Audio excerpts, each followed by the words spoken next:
Pernahkah kamu merasa telinga berdengung setelah mendengarkan musik terlalu keras?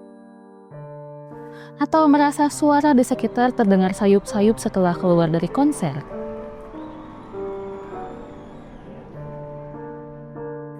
Apakah kalian sering menggunakan headset sehari-hari? Atau kalian sering mendengarkan musik dari speaker dengan volume tinggi? Tanpa kita sadari, paparan suara keras bisa merusak pendengaran kita. Bahkan, bisa menghilangkan pendengaran secara permanen. Bagaimana suara keras bisa merusak telinga? Seberapa berbahayanya? Dan apa yang bisa kamu lakukan untuk mencegahnya?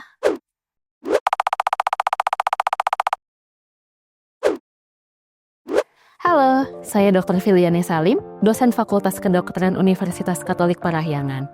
Sekarang kita akan membongkar mekanisme di balik fenomena tadi. Pertama-tama, mari kita pahami dulu bagaimana sih cara telinga kita bekerja. Secara sederhana, telinga kita dibagi menjadi 3 bagian, yaitu telinga bagian luar, telinga bagian tengah, dan juga telinga bagian dalam. Telinga luar, kita di sini ada daun telinga ya.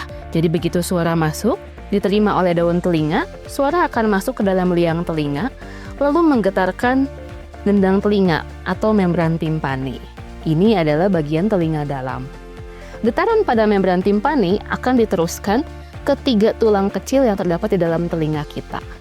Selanjutnya, getaran tersebut akan dilanjutkan ke bagian yang bernama rumah siput yang terdapat di telinga dalam.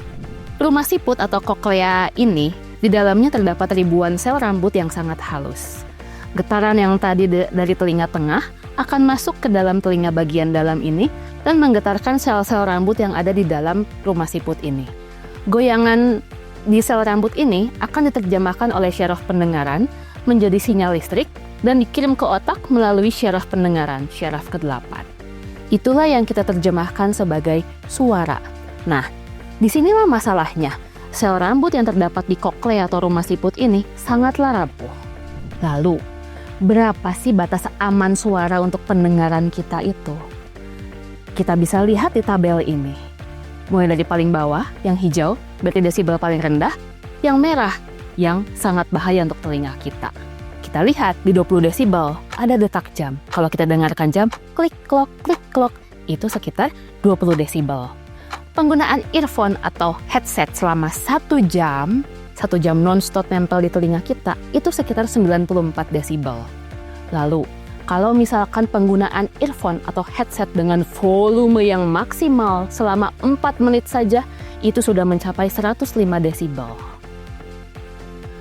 Saat kita pergi ke konser musik, berapa suaranya? Kurang lebih sekitar 110 desibel. Kita bisa lihat tabel di samping ini.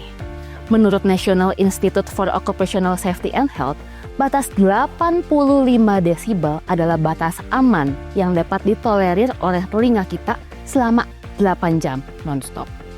Begitu naik 3 desibel saja, waktu maksimal terpaparnya akan menurun menjadi setengahnya.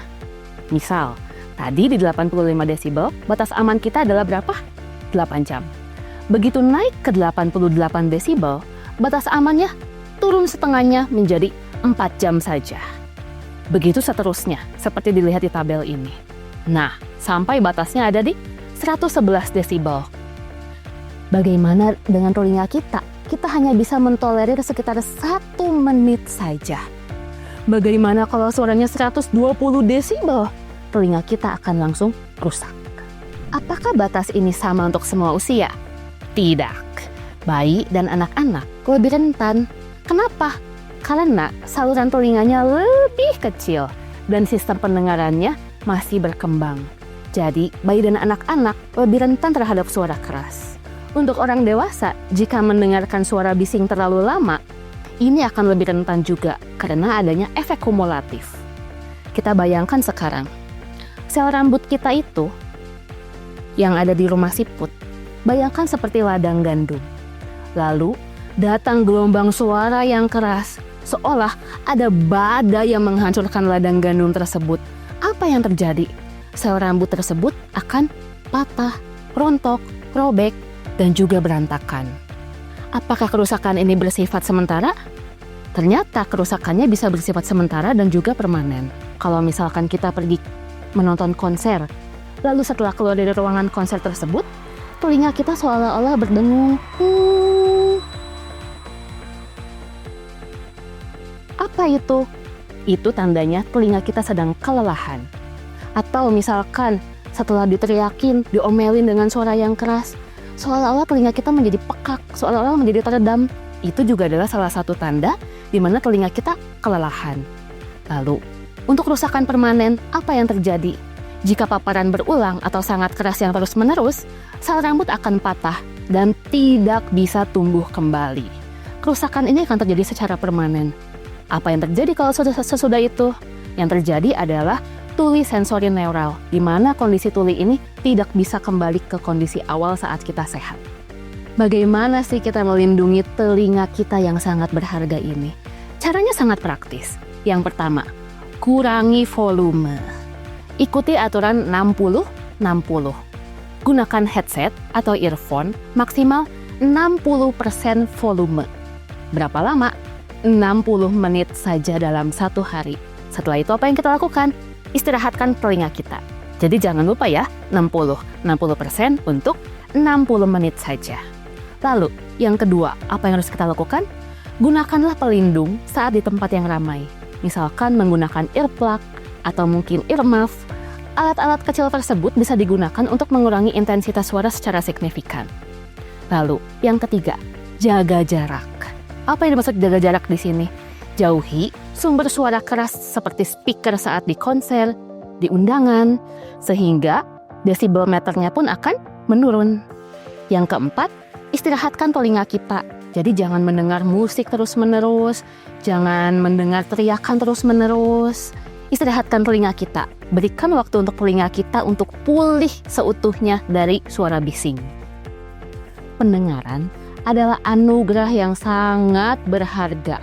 Kerusakannya seringkali bersifat perlahan, kumulatif, lama-lama menjadi permanen. Dengan memahami cara kerja telinga, mengenali batas aman suara, dan mengambil langkah pencegahan yang sederhana yang 4 tadi itu, kita bisa menikmati musik dan dunia yang penuh suara indah ini tanpa harus mengorbankan kesehatan pendengaran kita di masa depan. Jadi, sayangi telingamu, karena sekali rusak, sel rambut itu tidak akan kembali lagi. Terima kasih.